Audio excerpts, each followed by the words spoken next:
స్థానిక సంస్థల ఎన్నికలకు ప్రిపేర్ అవుతూ ఉన్నప్పుడు మొత్తం మనమే గెలవాలి అని చెప్పి కూటమి పార్టీలు లెక్కలేసుకుంటూ ఉన్నప్పుడు పై స్థాయిలో నాయకత్వం మేము చాలా సన్నిహితంగా ఉన్నాం. క్షేత్రస్థాయిలో క్యాడర్ కూడా చాలా సన్నిహితంగా ఉండాలి అని చెప్పి ఆయా పార్టీల అధ్యక్షులు, కీలక నేతలు వాళ్ళ క్యాడర్‌కి దిశానిర్దేశం చేస్తూ ఉన్నప్పుడు క్షేత్రస్థాయిలో పరిస్థితి మాత్రం పూర్తి భిన్నంగా కనిపిస్తూ ఉంది. అటు జనసేన, ఇటు టీడీపీ చెవుల్లో రక్తాలు గాదు. అంతకుమించి అసలు హద్దులు లేకుండా తిట్టుకుంటూ ఉన్నారు. ఒకరేమో జనసేనకు పార్టీకి సంబంధించి ఒక ఆయనకు ఆంధ్రప్రదేశ్ ప్రభుత్వం ఏమంటారు ఎన్ఆర్ఐ కోఆర్డినేటర్‌గా అవకాశం అయితే చాలా మందికిచ్చారు. అందులో ఒకటి ఆ జనసేన పార్టీకి చెందినటువంటి ఆయనెవరో ఫేస్‌బుక్‌లో పోస్టులు, వీడియోలు పెడుతుంటారు. ఏం పేరు? ప్రసాద్ అంట.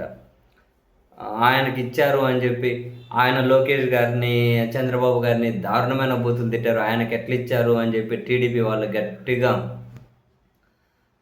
తగులుకునేసరికి ఆయన పోస్టు హోల్డ్‌లో పెట్టేసారు. అంటే ఇంక లేనట్లే.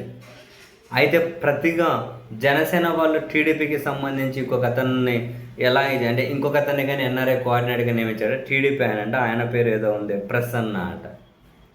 సో, ఇప్పుడు ఈయనకి ఎట్లిస్తారు అని చెప్పి జనసేన వాళ్ళు గట్టిగా తగులుకుంటే, ఈ టీడీపీ ఆయనది ఈయనది హోల్డ్‌లో పెట్టారు.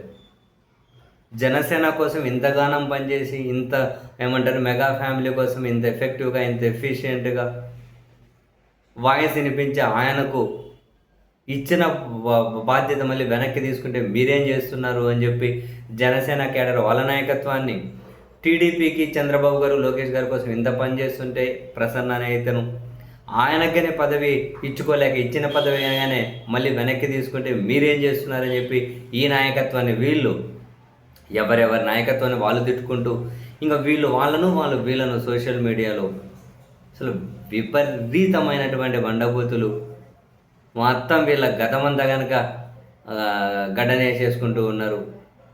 దారుణంగా తిట్టేసుకుంటూ ఉన్నారు.